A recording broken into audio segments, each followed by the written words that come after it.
जय हिंद दोस्त, कैसे हैं आप लोग। ये समय का चक्र है, ये चलता रहता है, कभी आपके ऊपर कभी मेरे ऊपर, ये तमाम लोगों के ऊपर जो है कि समय का चक्र चलता रहता है। इससे कोई वंचित नहीं है।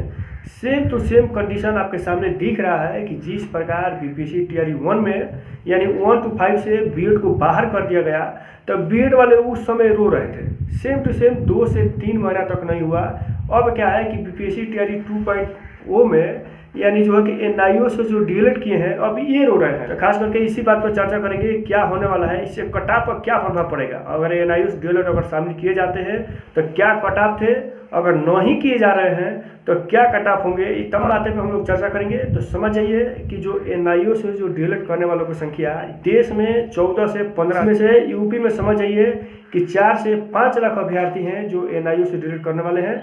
और उसी प्रकार अगर बिहार में देखा जाए तो 2.5 लाख से लेकर के 2,80,000 अभ्यर्थियों ने एनआईओ से डीएलएड की है।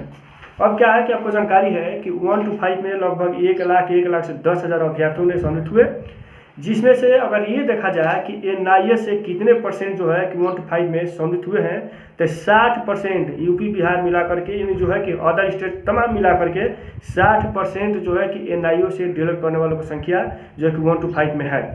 अब क्या है कि अगर बिहार में देखा जाए खास करके, तो बिहार में जो है कि 80 से 85% अभ्यर्थी जो है कि एनआईओ से जो डीएलएड किए हैं ये सम्मिलित है। इसका कारण ये है कि आप समझ जाइए कि एनआईओ से डीएलएड करने में खर्च लगते थे 1,000 से 1,500 से 2,000, यानी तमाम जो है कि 18 महीने के लिए अगर जोड़ दिया जाए तो 5 से 6,000 में आपका कंप्लीट हो गया कोर्स।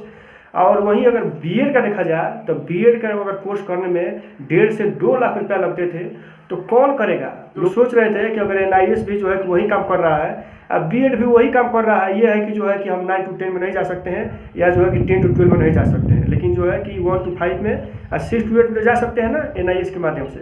तो यही सोच से जो है कि तमाम लोग जो है ये डीएलएड सब किए। अब क्या है कि कंडीशन यहाँ तक आ गया कि जिस प्रकार आप समझ जाइए कि माननीय सुप्रीम कोर्ट के आदेश से जो है कि 1 to 5 से बीएड बाहर हो गए। एकदम कंडीशन यही है कि जो है कि अब माननीय सुप्रीम कोर्ट के ही आदेश से जो है कि एनआईएस को जो बाहर कर दिया गया। एकदम सेम टू सेम यही कंडीशन है, क्योंकि केस चलते रहते हैं। उस समय भी जो है कि बीएड वाले जा करके सुप्रीम कोर्ट में याचिका दाखिल की, केस अभी तक चल रहा है। यही कंडीशन जो है कि ये भी है कि समझ जाइए कि एनआईएस डीएलएड वाले भी जाएंगे, याचिका दाखिल करेंगे, केस चलता रहेगा। बीपीएससी के पास उतना टाइम नहीं है, क्योंकि बीपीएससी 1 हफ्ता के अंदर में रिजल्ट घोषित करने वाली है। तो ये समझ जाइए, क्योंकि आपको जानकारी है वो एनआईओ से डीएलएड किए हैं, ये अपना डॉक्यूमेंट अगर उनके पास अगर बीएड है तो अपना जो है कि सम्मिलित कर देंगे। तो रही बात की तमाम बातें पर चर्चा होंगी कि कितने पर जो है कट ऑफ जाएगा नहीं जाएगा, तो आप ये समझ जाइए कि सेम टू सेम कंडीशन वही है। तो इस पर थोड़ा कट ऑफ के बारे में हम लोग चर्चा कर लेते हैं, क्योंकि अगर एनआईएस अगर डीएलएड रहते हैं तो 1 to 5 में जो यूआर जो मेल हैं इनका जो है कि आप समझ जाइए कि कट ऑफ यानी 76 प्लस तो था ही, लेकिन अब नहीं रहते हैं तब समझ जाइए कि जो यूआर अगर पुरुष हैं अगर इनका 69 नंबर है तो बिल्कुल सेफ है। क्योंकि अब जनरल में बिहार में भी जो जनरल कास्ट के अभ्यर्थी हैं इनके पास थोड़ा बहुत जो है कि बीएड का डिग्री है, ये जो है कि अदर स्टेट मिला करके, इसलिए हम बता रहे हैं।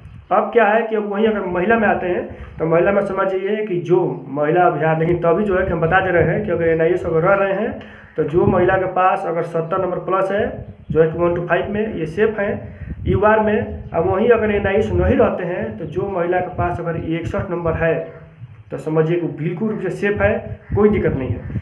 क्या है कि वहीं अब आते हैं ईडब्ल्यूएस में, तो समझ जाइए कि मैं पहले ही बता चुका हूँ कि जो सामान्य वर्ग के अभ्यर्थी हैं बिहार में जो है कि इनके पास जो है कि बीएड का डिग्री थोड़ा बहुत है, और वहीं अगर ईडब्ल्यूएस है इनके पास थोड़ा बहुत है। तो इसलिए समझ जाइए कि जो ईडब्ल्यूएस से अगर कोई पुरुष अभ्यर्थी है, अगर एनआईएस अगर रहते हैं तो 70 प्लस रहेगा, और नहीं रहते हैं तो वही जो है कि 64-65 जो है कि ईडब्ल्यूएस जो पुरुष अभ्यर्थी हैं ये सेफ है। वहीं अगर महिला में देखा जाए कि अगर एनआईएस है तो 66 नंबर पर सेफ है, अगर एनआईएस नहीं है तो ईडब्ल्यूएस में महिला अभ्यर्थी अगर जो है कि 59 नंबर प्लस है ये सेफ है।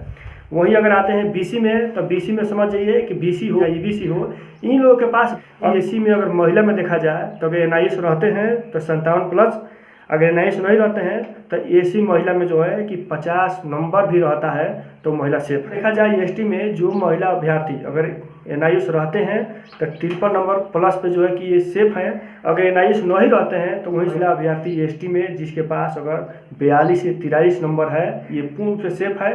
तो ये जो है कि तमाम बातें पर चर्चाएं हुई। तो वीडियो अगर अच्छा लगा हो तो इसको आप शेयर सब्सक्राइब कर सकते हैं, और नहीं तो भाई सबको दुख दर्द होता है, क्योंकि जिस प्रकार 1 to 5 में BED धारी रो रहे थे, सेम टू सेम कंडीशन एकदम वही हो गया है। तो इसलिए बताया जा रहा है कि समय का चक्र है, कब किसके ऊपर पलट जाएगा कोई नहीं जानता है। तो उस समय जो है कि खुश थे NIS DELED वाले या DELED वाले भाई खुश थे उस समय। अब जो है कि BED वाले खुश हो रहे हैं कि भाई उनको हटाया जाए तो मेरा भी जो है कि बल्ले हो जाएगा।